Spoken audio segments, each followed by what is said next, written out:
Umegusia jambo zuri na natamani pia tutumie hata dakika mbili kulizungumza. Umezungumza kuhusu malengo ya hichi kinachoendelea kati Marekani na Israeli. Walikuwa na vision yao, lakini watu wengi hatufahamu walianzia wapi, nini ambacho kimetokea zamani mpaka Marekani na Irani wamefikia kwenye level ya aina hii. Ndio, asimuuliza swali zuri na kubwa sana. Sasa kimsingi kwa kifupi iko hivi.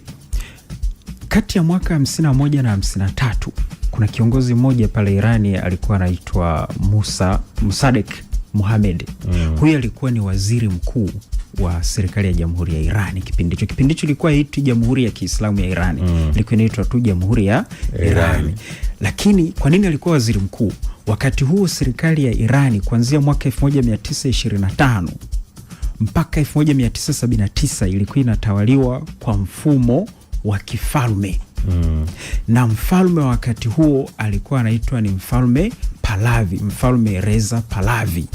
Wao wakimuita Shah. Neno Shah ni neno la Kiajemi, ni neno la Kifarsi wao wanaita, likiwa lina maana ya kwamba mfalme, kwa maana ya king. Sasa miaka ya 50 pale Wairani wengi walionekana kutaka mabadiliko. Wakasema bwana, tunaomba tufanye uchaguzi tumpate kiongozi wa kumsaidia mfalme wetu. Sasa aina ya kiongozi wa kumpata ikabidi awe waziri mkuu, kwa maana walichukua mfumo wa uongozi wa Uingereza. Na kwa nini walichukua mfumo wa uongozi wa Uingereza? Aliyekuwa ni mkoloni rasmi wa taifa la Irani kwa wakati huo, ingawa Irani hawakutawaliwa moja kwa moja kama mataifa mengi ya Kiafrika tulivyotawaliwa, alikuwa ni Uingereza pia. Kwa walichukua mfumo wa uongozi wa Uingereza wakaweka pale. Kwa kuna mfalme, wakasema basi kura mtakuwa mnapiga kwa nani? Kwa waziri mkuu. Sasa kuingia kwa Mossadegh Mohamed ndo kulileta mabadiliko makubwa sana ambayo yalikuja yakatafsiri siasa za Irani za baadaye. 51 mpaka 53 yule bwana akafanya kazi vizuri sana. Sasa moja ya kazi alizozifanya ndizo zilizopelekea haya yanayotokea sasa hivi. Ni zipi? Wakati huo Irani ilipokuwa chini ya Uingereza, lakini chini ya mfalme wa Irani bwana Reza Pahlavi, makampuni yote ya mafuta na gesi yalikuwa yanamilikiwa na makampuni ya nje ya Uingereza na Marekani. Baada ya kuja kwa huyu waziri mkuu, ni kweli akaonekana kuwa mwanademokrasia wa kimapinduzi. Akatoa amri makampuni yote ya mafuta yamilikiwe na wananchi wa Irani, kwa maana ya utaifishaji, nationalization. Ile sera ya kutaifisha makampuni ya mafuta ya Irani na gesi yamilikiwe na Wairani ndicho kilichopelekea mataifa hayo ya Marekani na Uingereza kuanza kujenga chuki dhidi ya taifa la Irani. Kumbuka wakati huo mfalme wao bado ni rafiki wa Uingereza, na nchi kwa ujumla iko chini ya anayetazama ni nani? Ni Uingereza. Lakini huyu waziri mkuu aliyewekwa anaanza kufanya mambo ambayo ni kinyume na matakwa ya nani? Ya Uingereza. Sasa kilichotokea ni nini? 53 MI6 ni shirika la upelelezi la Uingereza pamoja na CIA wakasapoti mapinduzi ya kumuondoa waziri mkuu madarakani. Manake ni nini? Wanataka utawala ubaki chini ya ufalme tu, kusiwe tena kuna kitu kinachoitwa waziri mkuu. Kwa hiyo waziri mkuu alikuwa amechaguliwa na wananchi kwa kupigiwa kura, akang'olewa madarakani. Akarudi mfalme akiwa na nguvu zote za waziri mkuu na ufalme wenyewe. Baada ya kufanya vile, makampuni yale ambayo yalikuwa yameshataifishwa yakarudi tena kwenye mikono ya Waingereza na Wamarekani. Tunaipata picha? Hiyo ni scenario ya kwanza. Jambo la pili lililotokea, kwa sababu wananchi walikuwa wameshaonja raha ya mafuta na gesi kumilikiwa na wananchi wenyewe wa Irani. Sasa wanaona hayo mambo tena yamesharudi kwenye mikono ya mfalme, ambaye sasa baada ya kupewa hayo mamlaka akawa anashutumiwa kwamba pia anafunga wapinzani wake ovyo, kwa sababu alikuwa ameshaonja demokrasia kidogo kwa waziri mkuu. Sasa kwamba sasa huyu mtu ameanza kufunga wapinzani ovyo. Ukiacha kufunga wapinzani, lakini wapo watu wanapotea kwa maana ya kuuawa bila taarifa za msingi. Utawala wa kisheria ukawa haupo. Basi kuna bwana mmoja akazaliwa, alikuwa mhubiri huyu, anaitwa Imamu Khomeini. Huyu Khomeini akawa anahubiri kwenye misikiti na majukwaa mbalimbali kwamba utawala uliopo ni mbaya. Ni mbaya. Wananchi wakaonekana kumuelewa. Kwa kuwa wananchi walionekana kumuelewa, serikali ya mfalme wa Irani ya bwana Shah ikamfukuza akapewa uhamisho kwenda Iraki, na baadaye kule Iraki nako alionekana anaendelea na mahubiri. Kumbuka Iraki na Irani ni majirani, kwa hiyo zile taarifa zinafika haraka Irani, wakaona hapa ni jirani mno. Akapigwa tena uhamisho akaenda Uturuki, kutoka Uturuki akaenda Ufaransa. 78 79 Wairani wakasema imetosha, wakaandamana kwa nguvu kubwa zaidi. Baada ya maandamano kwa nguvu kubwa, kilichotokea ni kwamba 79 huyu bwana Ruhollah Khomeini, Imamu Ruhollah Khomeini ambaye alikuwa yuko uhamishoni, wananchi wakasema tunaomba urudi ndo tukukabidhi nchi.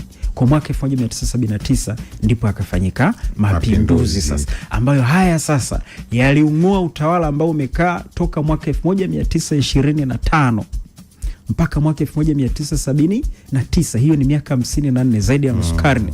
Wakaung'oa kabisa utawala wa kifalme na kuondoka, wakakimbilia Misri, ambao baadaye pia walikuja wakakimbilia Marekani. Ndo huko ambako mtoto wake unaona anataka kurudi sasa hivi kule Iran. Sasa nini walichokifanya hawa kina Ruhollah Khomeini? Ndo wakaanzisha jumuiya inayoitwa Jamhuri ya Kiislamu ya Irani. Kutoka dola ya Irani kuja kuwa Jamhuri ya Kiislamu ya Irani, ambayo ikawa na vitu hivi viwili ndani yake. Imeingiza dini na imeingiza serikali ndani yake, yani imeingiza dini na siasa ndani yake. Ndio maana kuna kiongozi mkuu anayeitwa Ayatollah, the supreme leader. Halafu chini yake anakuja rais ambaye nyinyi mtakuwa mnampigia kura. Lakini rais hata kuja kufanya maamuzi yote makubwa ya nchi bila kupata kibali kutoka kwa nani? Kwa supreme leader. Lakini kikubwa kilichofanyika ni nini? Mpaka leo hii tuna huu ugomvi. Ugomvi huu unakuja kwa sababu hawa akina Ayatollah walivyoingia madarakani, wakafuta ile mikataba yote iliyokuwa imebinafsisha makampuni ya mafuta na gesi kwa Uingereza na Marekani, wakairudisha tena kwa wananchi wa kawaida wa Irani. Kwa tatizo la kwanza kabisa pale ni mgogoro huu wa nani amiliki zile rasilimali. Kwa huko nyuma, huko nyuma Marekani na Uingereza walikuwa ni marafiki wa kufa na kuzikana na Irani. Na hata Israeli yenyewe walikuwa ni marafiki wa kufa na kuzikana na Irani kabla ya mapinduzi ya mwaka 79. Ila sasa nyinyi mlioingia mmesema kwamba hayo mafuta na gesi vinabaki kwenu, makampuni yetu sisi hayana share hata 1%. Hilo sisi hatuwezi kulikubali. Tuje kwenye mgogoro namba 2. Nuclear. Maana hoja ya pili katika yale madai manne, wanasema sisi Israeli na Marekani tunaenda kuwapiga hawa Irani kwa sababu wanataka kumiliki makombora au silaha za nuclear. Ukweli ni kwamba Irani mpaka dakika hii hawana silaha za nuclear. Kilichotokea ni nini? Mwaka 54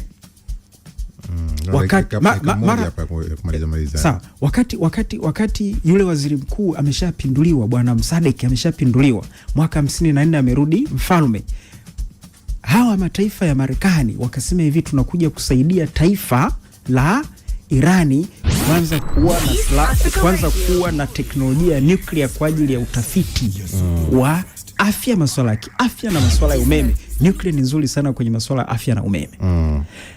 Wakaenda mpaka mwaka 56 wakakubaliana, wakasaini mkataba, wakaanza kutengeneza pale mitambo ya nuclear Irani kwa ajili ya umeme na nini na masuala ya afya. Walivyokuja hawa Ayatollahs mwaka 79 wamepindua utawala wa mfalme, ule mkataba ukafa. Nini kilichofuatia? 88 hawa Ayatollahs wakasema kwa sababu nyinyi Marekani mlifunga ule mkataba wa nuclear, sisi tunaanza kutengeneza wenyewe kwa malengo yale yale mawili, kwa ajili ya nishati ya umeme na nini na matibabu na afya. Mgogoro ukaja. Sasa shida imekuja mwaka 2015. 2015 baada ya hawa kuwa kinyume, hawa mataifa magharibi kwa maana ya Marekani, Israeli sana ongeza kuwa kinyume na huu mradi wa nuclear wa Irani. Wakasema hivi, nyinyi tuna wasiwasi, inawezekana hii miradi yenu mkaibadilisha kwa nini? Kwa silaha. Lakini ili kuwa silaha ni lazima urutubishe mpaka kufikia 90%. Ila Irani kwa wakati huo walikuwa wamerutubisha kwa asilimia kati ya 20 mpaka 30. Wakati ili uweze kufanya tafiti za kiafya na kuzalisha umeme unahitaji asilimia 3.6 tu. Obama akasema hivi, basi tukae mezani tulimalize hili. Wakakubaliana na Irani kwamba ule mradi wao wa nuclear wasirutubishe zaidi ya asilimia 3.6. Alivyokuja Trump mwaka mmoja baadaye akasema kwamba huu mkataba mimi siutambui na uvunja. Nyinyi bwana, inaonekana bado mna lengo la kutengeneza nini? Nuclear. Kilichotokea ambacho kimetuleta kwenye hii vita sasa hivi ni nini? Irani kwa hasira baada ya Trump kuvunja ule mkataba mwaka 2016, Irani wakasema hivi, sisi sasa kwa sababu hamjaheshimu mkataba wetu wa kurutubisha nuclear kwa 3.6, tutarutubisha kwa asilimia tunazozitaka sisi. Wakarutubisha hapo kwa 60%. Kazi ilipoanzia hapo. Bwana, hii ina historia ndefu sana. Na tutakuwa tukiendelea kuizungumza sababu hii haijaisha, ipo. Tutakuwa tukiendelea kupeana hizi historia watu waweze kufahamu tunachokizungumza kwa sasa mizizi yake imetokea wapi. Ndio Bwana, Wino Mzito unafuata muda mchache ujao. Kaa hapo endelea kutufuatilia kupitia pia kwenye ukurasa wetu wa YouTube wa East Africa Radio. Kutokea Mikocheni, Dar es Salaam. East Africa Radio.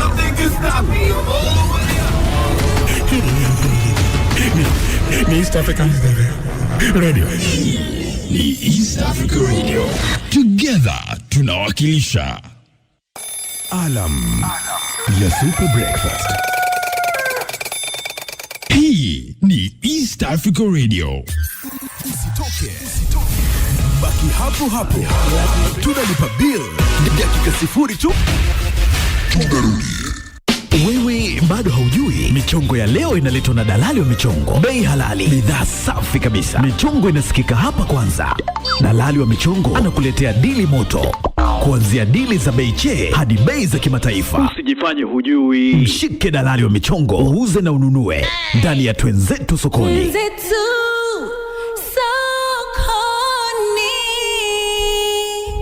Kutoka gengeni hadi mama masoko, kutoka kwa dalali hadi kwenye ofa, biashara inaanza asubuhi. Twenzetu Sokoni, Jumatatu hadi Ijumaa saa 3 hadi 4 kamili.